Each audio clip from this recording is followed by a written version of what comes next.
सुन रहे हैं संदीप सुमन को। तोरा खातिर हम दुनिया भुला देबोगे, दिल के धड़कन में तोरा बसा लेबोगे। तोरा खातिर हम दुनिया भुला देबोगे, दिल के धड़कन में तोरा बसा लेबोगे।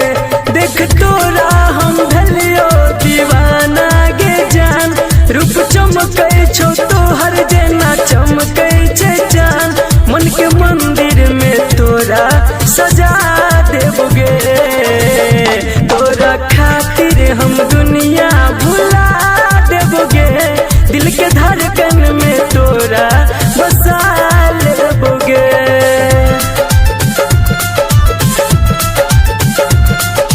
Music by Munna Raj.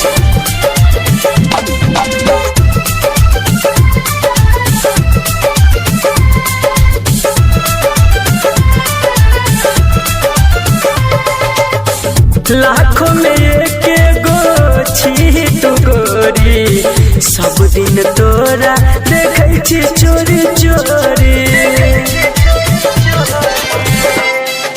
हाँ, लाखों में एक गो छी तू गोरी, सब दिन तोरा देखै छी चोरी चोरी। गुलाब के फूल तोहर लागै छौ ठोर गे, अखिया में काला कजरा लागोगे जोर गे।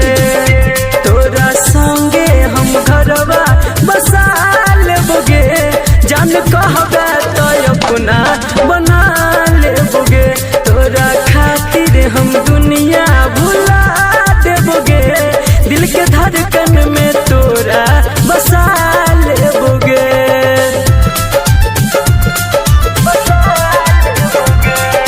Music by Munna Raj.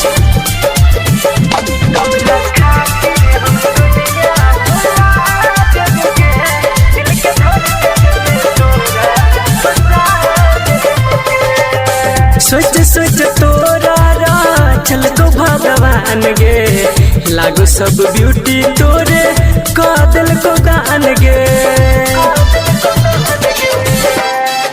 हाँ, सोच सोच तोरा चल को भगवान गे, लागो सब ब्यूटी तोरे कादल को दान गे।